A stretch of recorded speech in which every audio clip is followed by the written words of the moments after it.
Hello friends, स्वागत है आपका एक बार फिर से आपके अपने लीगल चैनल में। मैं हूं एडवोकेट सनी शर्मा। दोस्तों, मैट्रिमोनियल केसेज के अंदर 498A का हमने देखा कि लड़के को बहुत ज़्यादा डर होता है। सबसे ज़्यादा डर उसे लगता है कि मेरे ऊपर कोई एफआईआर ना हो जाए 498A की, जिसकी नई धारा में जिस सेक्शन का नाम है 85 BNS। अब रियलिटी क्या है, कई बार ऐसा होता है कि आपके ऊपर 125 और डीवी का केस चल रहा है, लेकिन 498A नहीं है। 1 साल सेपरेशन को हो चुका। लड़का एक क्वेश्चन करता है, सर अगर मैं कोई एक्शन लूंगा तो लड़की हो सकता है मेरे ऊपर एफआईआर कर दे। आप एक बात को समझो, एफआईआर करने के लिए तो वो हमेशा ही स्वतंत्र है। कम से कम 3 साल के अंदर अंदर तो वो कभी भी आपके ऊपर एफआईआर दर्ज कर सकती है। और ऐसे भी कई मामले हैं जहां पर 3 साल के बाद भी, 4 साल 5 साल के बाद भी वो एफआईआर दर्ज कर देती है और पुलिस एफआईआर एक्सेप्ट कर लेती है।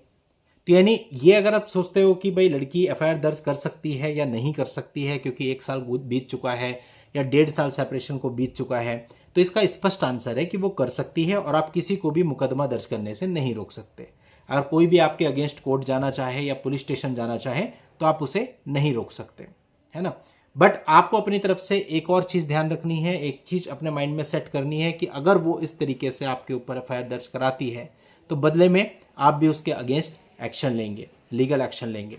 दोस्तों, जब आप इस प्रकार का रवैया, इस प्रकार की मेंटेलिटी रखते हैं तो सामने वाला वैसे ही आपसे पंगा नहीं लेता है।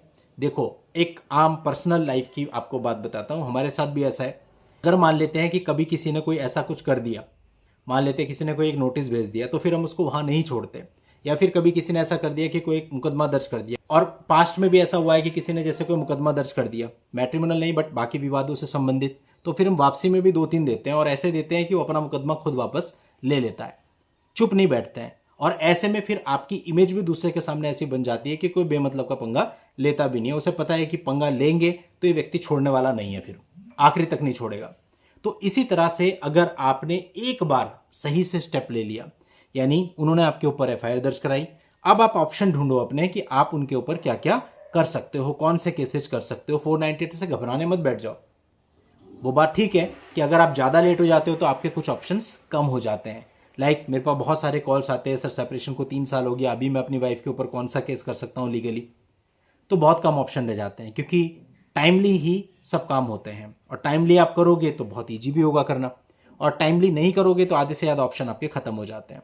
इसीलिए हम ये कहते हैं कि अगर आपके ऊपर एफआईआर हो जाती है और उस एफआईआर की कॉपी आपके हाथ में आ जाती है, उसी दिन से आप प्लान करना शुरू कर दो कि आपको इनके अगेंस्ट क्या लीगल एक्शन लेने हैं, कौन सी लीगल रेमेडीज आपके पास हैं, कौन कौन से केस आप इनके ऊपर कर सकते हैं। और उसके बाद पुलिस से आप फाइनल करवाओ अपनी एफआईआर, मीन्स पुलिस को अपने एविडेंस वगैरह दो, बात बताओ, स्टेटमेंट दो और चार्जशीट आ जाने दो। बस जैसे ही चार्जशीट आती है ये फाइनल हो जाएगा कि कितने लोगों के नाम उसमें हैं और कितने लोगों के नाम उसमें से हट गए हैं। बस इतना ही आपको वेट करना है, तब तक आपको तैयारी करनी है, खाली नहीं बैठना। और जैसे ही आपकी चार्जशीट कोर्ट में फाइल हो जाती है उसके बाद आप इनके ऊपर तुरंत केस दर्ज करवा दो। जो भी आपके लीगल केस बनते हैं, बहुत सारी चीज़ें होती हैं। अब हर मामले में कॉमन तो नहीं होती हैं। किसी मामले में लड़के के पास रिकॉर्डिंग्स होती हैं जिसमें लड़की का पिता गाली दे रहा होता है, किसी में उसकी माता गाली दे रही होती है, किसी में वो खुद अब्यूज़ कर रही होती है पति को और उसके परिवार वालों को, किसी में धमकी दे रहे होते हैं, किसी में जेल में डालने के लिए बता रहे होते हैं, कई में तो मर्डर तक करने की सलाह दे रहे होते हैं। तो इस प्रकार की जो रिकॉर्डिंग्स आपके पास होती हैं, इन सब के बेसिस पे आप उनके अगेंस्ट बहुत अच्छा लीगल एक्शन ले सकते हो। क्रिमिनल केसेस भी दर्ज करा सकते हो, डिफेमेशन से रिलेटेड कुछ है तो वो भी दर्ज करा सकते हो, डैमेजेस सूट भी फाइल कर सकते हो उन लोगों पर जिन्होंने आपका रिश्ता खराब किया है, वहां से आप कंपनसेशन भी मांग सकते हो। आपके घर पे जो फीमेल मेंबर्स हैं उनकी तरफ से आप डोमेस्टिक वायलेंस का केस भी करा सकते हो, इनकम टैक्स में इनकी कंप्लेंट भी आप करा सकते हो। और तमाम सेक्शंस हैं। एक बार मैंने बहुत पुराना वीडियो जब बनाया था जिसमें मैंने 28-30 सेक्शन बताए थे कि भाई आप इन सेक्शन के अंदर उनके ऊपर कार्रवाई कर सकते हो। बहुत से मामलों में क्रिमिनल कॉन्स्पिरेसी भी होती है, बहुत से मामलों में एक्सटॉर्शन भी होता है, कोई कमी नहीं है। बस बात इतनी सी है कि एक आम आदमी ये समझता है मेरे मामले में सारी की सारी धारा लग जाएगी, उन्होंने एक्सटॉर्शन भी किया, उन्होंने धमकी भी दी, उन्होंने, ऐसा नहीं होता है।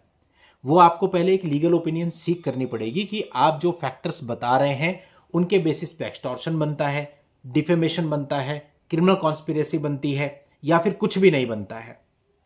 वो पहले आपको जानना पड़ेगा, तभी आप निर्धारित कर पाओगे कि एक्चुअल परिस्थिति क्या है। अपने आप में तो आदमी को यही लगता है कि भाई उसने एक वीडियो देखा, 50 सेक्शन पढ़ लिए, उसे लगता है मैं सारे के सारे लगा दूंगा, लग जाएंगे। ऐसा बिल्कुल भी नहीं होता, क्योंकि वो हम एक लेमैन की तरह सोच रहे होते हैं, वो हमारे दृष्टिकोण तक ही लिमिटेड होता है। बट जब हम लीगल ब्रैकेट के अंदर रख करके उसको देखते हैं तो फिर उसमें से बहुत सारी चीज़ें हट जाती हैं। कई बार सिर्फ एक ही चीज़ रह जाती है, कई बार 2, कई बार आप लकी होते हैं तो 5 सेक्शन लग जाते हैं, कई बार 10 सेक्शन लग जाते हैं। तो डिपेंड करता है कि आपका मामला क्या है, आपकी परिस्थिति क्या है। बट लीगल राइट आपका भी है। मैं कहता हूँ कि ज़्यादा कुछ नहीं ना, अगर आपने कोर्ट से उनको समन ही करा दिया तो इसी में आदमी मेंटली टूट जाता है कि भाई उसके समन आया, डेफिनेटली अब उसको लॉयर करना पड़ेगा। दूसरे प्लेस पे लॉयर करना, दूसरे प्लेस पर जाना मुश्किल होता है। और हाई कोर्ट भी जाएंगे तो हाई कोर्ट भी दूसरे प्लेस पे होगी अगर आपका स्टेट अलग है तो परेशानी होती हैं, प्रॉब्लम्स होती हैं। और कोई भी आदमी आज के समय पे प्रॉब्लम में नहीं रहना चाहता है। वो ये सब कुछ तभी तक करते हैं जब तक आप प्रॉब्लम में हैं। और अभी कलयुग है, दूसरे की प्रॉब्लम से किसी को कोई फर्क पड़ता नहीं है, तो है हमें क्या। लेकिन जब आदमी खुद प्रॉब्लम में आता है तो उसकी मेन प्रायोरिटी होती है पीस ऑफ माइंड। जब उसे लगता है मेरा पीस ऑफ माइंड भंग हो रहा है, फिर वो इसको निपटाना चाहता है। ये टेंडेंसी है आदमी की। तो बहुत सिंपल है, अगर आपने कुछ नहीं किया और आपके ऊपर फॉल्स केस दर्ज हुए हैं तो डेफिनेटली आपके पास कुछ ना कुछ एविडेंस होंगे और उन एविडेंसेस के बेस पे आप उनके ऊपर मुकदमा दर्ज कर सकते हो। इसलिए जहां से मैंने वीडियो की शुरुआत करी थी कि 498A की चिंता सबसे ज्यादा पति पक्ष को होती है, तो चिंता करने की कोई भी जरूरत नहीं है। इस केस के अंदर आपका कुछ नहीं बिगड़ेगा अगर आपने एक्चुअल में कुछ नहीं किया है और ये मामला झूठा है। और इसके अगेंस्ट आप जो कुछ भी कर सकते हो वो मैक्सिमम लेवल पे जाके करो। ज़्यादा सोच विचार में पड़ोगे तो फिर कुछ भी नहीं कर पाओगे। और दोस्तों लास्ट में एक रिक्वेस्ट आपसे करना चाहूँगा। मेरी बिटिया का चैनल है क्रेजी स्मार्ट ट्रिप्स, जिस पर वो काफ़ी मेहनत करके वीडियोस बनाती है, डालती है। ट्रैवल से रिलेटेड होता है, हालांकि हो सकता है आपको वो फील्ड पसंद ना हो, लेकिन फिर भी उसके चैनल को सब्सक्राइब करके उसको मोटिवेट करिए, उसको ब्लेसिंग्स दीजिए। इस वीडियो के एंड में, एंड स्क्रीन पर आपको उसके चैनल का लिंक मिल जाएगा, वीडियो के डिस्क्रिप्शन में भी मिल जाएगा। यूट्यूब पर आप सर्च भी कर सकते हैं क्रेजी स्मार्ट ट्रिप्स, और उस चैनल को सब्सक्राइब जरूर कर दें। नेक्स्ट वीडियो में नई जानकारी के साथ मैं आपसे मिलता हूं, तब तक के लिए goodbye and thank you for watching. Take care.